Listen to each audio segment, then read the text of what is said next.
Donc, bonjour mes frères et sœurs, et nous continuons ce matin notre étude de l'Épître aux Romains. Nous sommes au chapitre 6 et nous sommes au verset 15. Notre bon Père du ciel,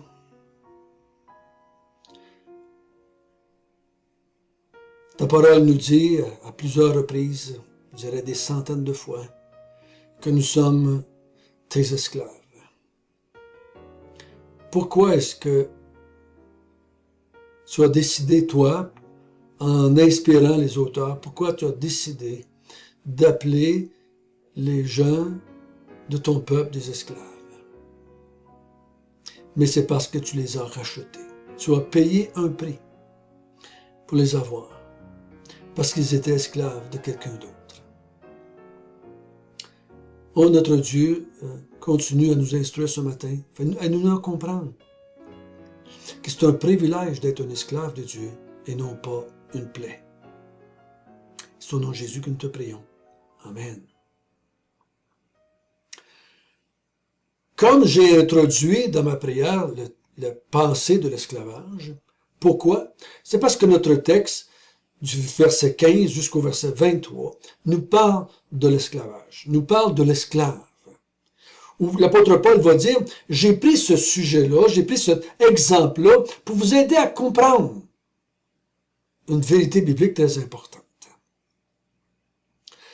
Du chapitre 6, du verset 1 jusqu'au verset 14, on a répondu à la question, pécherions-nous parce que nous sommes, afin que la grâce abonde? Et la réponse a été non. Et ce matin, on a une deuxième question. Pécherions-nous parce que nous ne sommes pas sous la loi, mais sous la grâce? Et la réponse est non. L'auteur dit, à cause qu'on n'est pas sous la loi, donc étant pas sous la loi, on n'est pas condamnable, on n'est pas accusable, on n'est pas à se présenter devant un juge, on ne sera jamais condamné parce que nous ne sommes pas sous la loi, mais sous la grâce. Et comme certaines personnes du temps de Paul et encore aujourd'hui, mais donc si vous n'êtes pas accusable, c'est pas possible qu'on vous arrête, qu'on vous mette en prison, si j'emploie le terme, mais vous pouvez faire toutes les folies que vous pouvez enfreindre toutes les lois. Vous autres, la loi, ça vous regarde pas. C'est comme quelqu'un s'en irait en ville avec son auto et enfreindrait toutes les lois de la circulation, parce que lui, la loi, elle n'a pas de pouvoir sur lui. Lui, la loi, ça ne le concerne pas. Ici, l'auteur dit, si vous n'êtes pas sous la loi, vous autres, si les chrétiens ne sont pas sous la loi, mais sous la grâce, ils peuvent bien pécher. La réponse, c'est non. Et il va donner un exemple à partir du verset 15, en utilisant l'esclavage comme exemple, comme thème. Il va nous aider à comprendre que le chrétien peut pas penser comme ça, ne voit pas les choses comme ça. Et il répond non à la question du verset 15.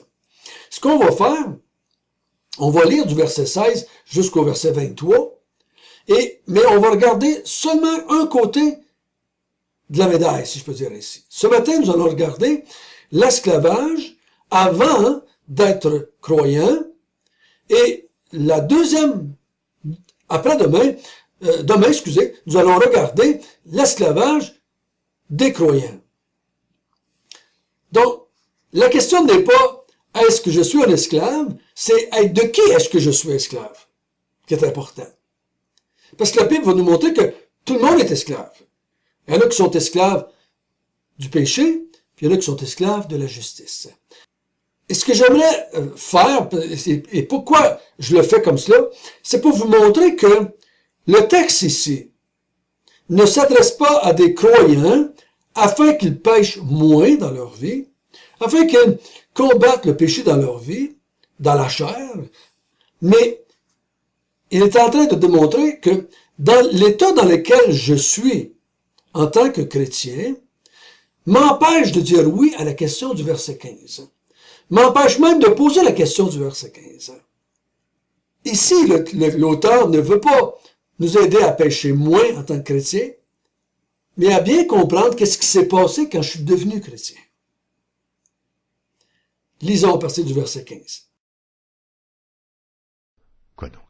Pécherions-nous parce que nous sommes non sous la loi, mais sous la grâce? Loin de là. Ne savez-vous pas qu'en vous livrant à quelqu'un comme esclave pour lui obéir, vous êtes esclave de celui à qui vous obéissez, soit du péché qui conduit à la mort, soit de l'obéissance qui conduit à la justice. Mais grâce soit rendue à Dieu, de ce que, après avoir été esclave du péché, vous avez obéi de cœur à la règle de doctrine dans laquelle vous avez été instruits. Ayant été affranchis du péché, vous êtes devenus esclaves de la justice. Je parle à la manière des hommes, à cause de la faiblesse de votre chair. De même, donc, que vous avez livré vos membres comme esclaves à l'impureté et à l'iniquité, pour arriver à l'iniquité, ainsi, maintenant livrez vos membres comme esclaves à la justice, pour arriver à la sainteté. Car lorsque vous étiez esclaves du péché, vous étiez libres à l'égard de la justice. Quels fruits portiez-vous alors? Des fruits dont vous rougissez aujourd'hui, car la fin de ces choses, c'est la mort. Mais maintenant, étant affranchis du péché et devenus esclaves de Dieu, vous avez pour fruit la sainteté et pour fin la vie éternelle. Car le salaire du péché, c'est la mort, mais le don gratuit de Dieu, c'est la vie éternelle en Jésus-Christ, notre Seigneur.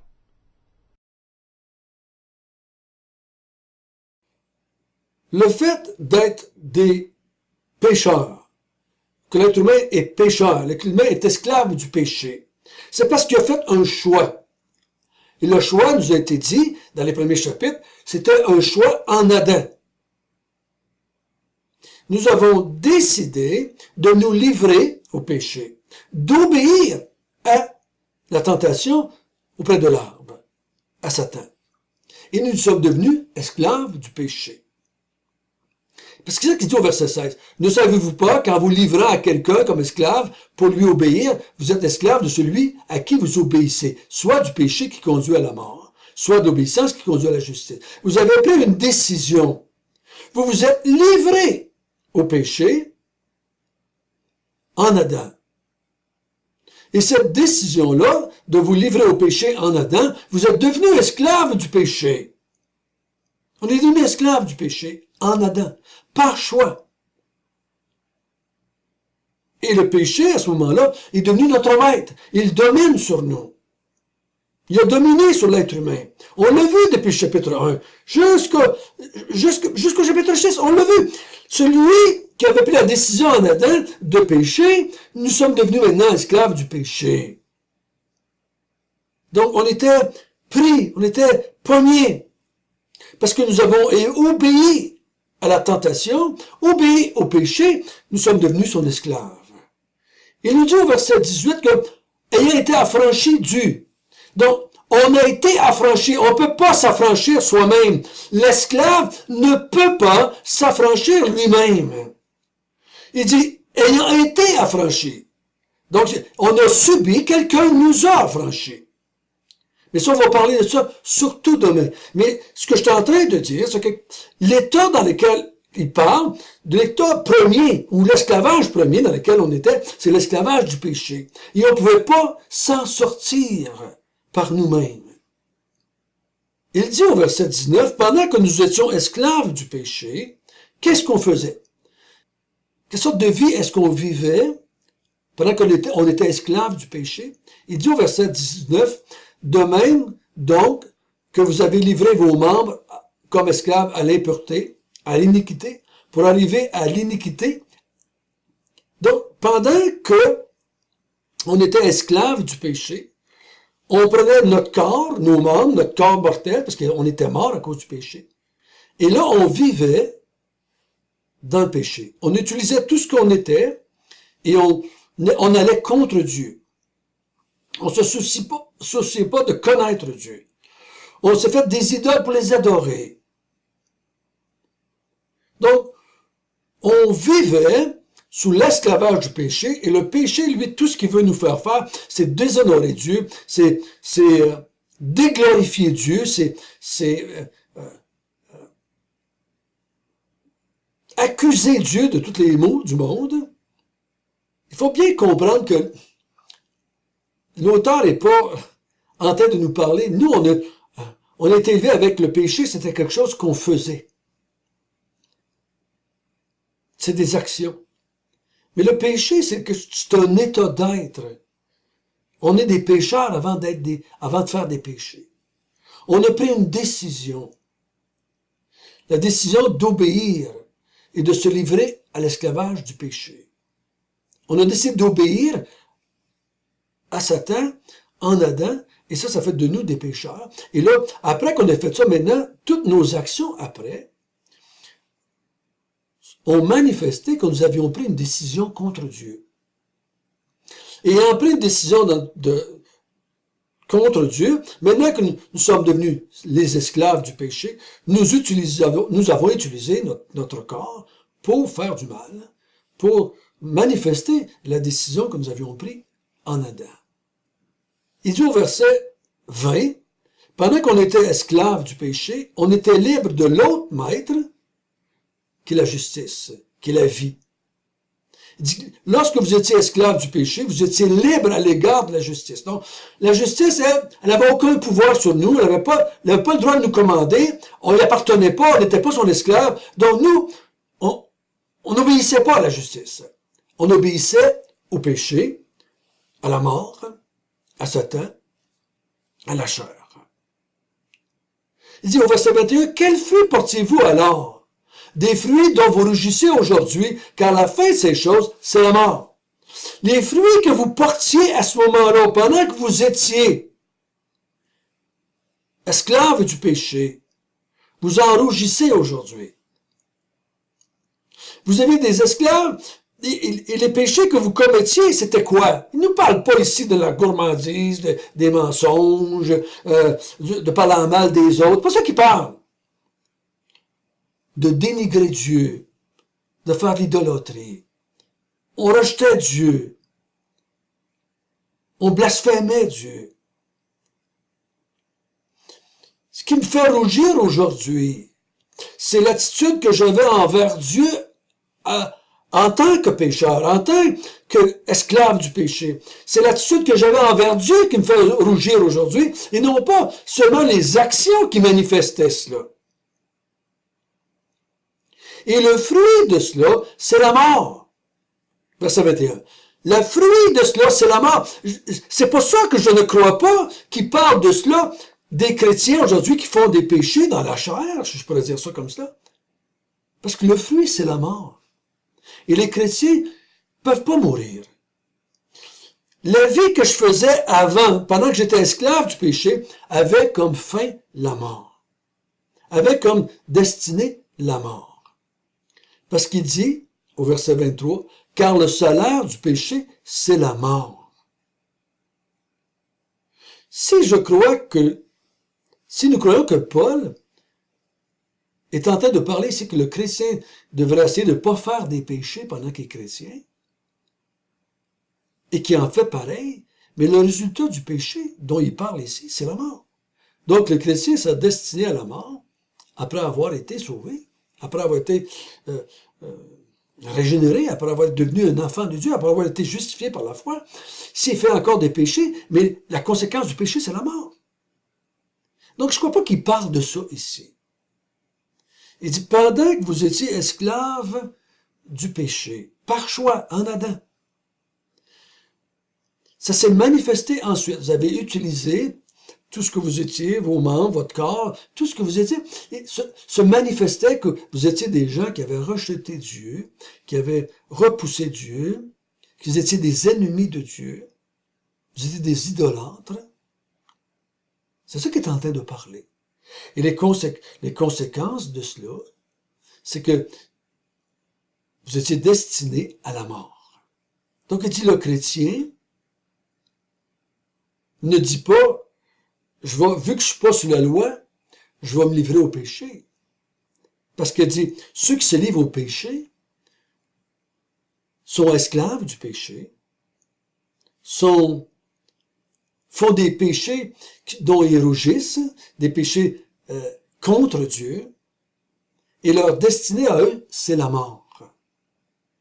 Donc pourquoi est-ce que le chrétien ne va pas pécher à cause qu'il n'est pas sous la loi? Pourquoi il ne prend pas la décision de se livrer au péché? Parce qu'il n'est pas sous la loi. Parce que la conséquence, c'est la mort. La conséquence, c'est la perdition. La conséquence, c'est que tu es un ennemi de Dieu, que tu es l'esclave, et que tu ne peux pas t'affranchir de cela. Et la destinée de cela, c'est la mort. C'est pour ça que le chrétien ne va pas se livrer au péché à cause qu'il n'est pas sous la loi. Demain, nous allons voir l'autre côté, quand on a décidé de se livrer à la justice, qu'on est devenu des esclaves de Dieu. Notre bon Père du ciel, il est bien vrai, quand je pense à la vie que je faisais avant, mon attitude envers toi avant, j'en rougis aujourd'hui. Quelle folie de t'avoir rejeté en Adam. Quelle folie d'avoir obéi au mensonge ou au menteur. Et toute personne qui est esclave du péché est ennemie de Dieu. Toute personne qui est esclave du mensonge est ennemie de Dieu et est destinée à la mort. Car le salaire du péché, c'est la mort. Ô Seigneur Dieu, aide-nous à comprendre cela. Et aide-nous à comprendre que tous ceux qui se livrent au péché aujourd'hui, tous ceux qui vivent dans le péché aujourd'hui, tous ceux qui vivent pour le péché aujourd'hui, sont destinés à la mort éternelle. Ô notre Père du ciel, aide-nous à comprendre que c'était notre état avant de devenir ton esclave à toi. C'est l'état de tous ceux qui nous entourent, qui n'ont pas encore fait ce choix de devenir esclaves de Dieu. Au nom de Jésus, nous te prions. Amen.